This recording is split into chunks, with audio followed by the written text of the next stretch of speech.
Mega love shoutout. Ayan, so kumusta kayong lahat? So pasensya na kayo kasi very quiet ako nitong nagdaang week talaga. Kasi nga na-hospital ang nanay ko, so medyo nag-worry na naman ako. Ayan. So for today's video, i-share ko sa inyo ang tanong ng ating isang kababayan. Nandito na siya sa Romania. Ayan, so medyo nagtaka kasi siya kasi nag-holiday ang kanyang mga amo at hindi siya isinama. By the way, my name is Lisa. I'm from Philippines. I'm currently working and living in Romania. Ayan, so ang video na ito ay si kabayan medyo nagtataka siya or ang tanong nga niya kung normal lang daw ba na ang employer ay nag-holiday, hindi isinasama ang katulong. Ayan, so napakaganda kasi hindi pa tayo nakapag-content ng ganyan. Maraming salamat kabayan. Ayan, so yes po, normal lamang sa employer na mag-holiday na hindi isama ang nanny or housekeeper. Kasi po, nasa employer po yan. Mayroon po tayong employer na medyo madamot.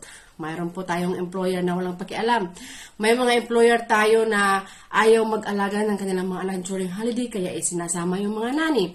So may mga employer tayong talagang hindi hinihiwalay ang nanny or housekeeper sa kanila, isinasama kahit saan. Ngayon, kung hindi tayo isama ng kanilang mga lakad, sa totoo lang, mas maganda. Ina-advise ko sa inyo, napakaganda niyan guys. Kasi alam niyo kung bakit. Pag ang employer ay nag-holiday, grabe ang pagod niyan. Akala lang natin masaya kasi nakakapunta sa iba't ibang lugar. Pero sobrang pagod niyan. Mas maganda pa talagang iwan ka. Pero syempre, si kabayan medyo nanibago lang siya kasi nga bago pa lamang siya. Pero sinasabi ko sa inyo, mas maganda sa totoo lang ang hindi kasama. Kasi pagkasama tayo ng ating mga amo, sobrang nakakapagod ang pag-holiday na kasama ang mga amo. So wag kang mag-alala kabayan kasi natural lamang yan. Lalong-lalo na kung ang ating mga employer ay tama lang ang kanilang syempre, pagkasama ang yaya, pagkasama ang nani ay another budget yan, another, di ba? So, may mga iba na prepare silang iniiwan na lang sa bahay. Huwag kang mag-alala kasi walang deduction yan sa sahod kasi sila mismo ang nagsabi na iwan ka na lang sa bahay. So, if I were you, dahil iniwan ka sa bahay, magtingin-tingin ka na lang din kung ano ang pwede mong linisin kasi makikita din nila yan kung ano ang ginawa mo while they are away.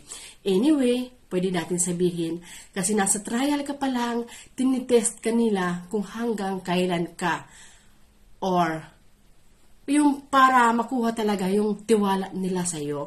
Itinitest ka siguro nila kung talagang makakatrust sila sa'yo na pwede kang iwan sa bahay nila, sa mga bata, kahit wala sila. So, huwag pong mag-alala kasi hindi po yan.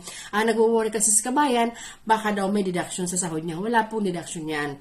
Ayan, so, inuulit ko, normal lamang po sa employer ang umalis na hindi sinasama ang katulong. Anyway, marami din tayong mga kilala, mga kaibigan na talagang kasama sila kahit saan magpunta ang employer.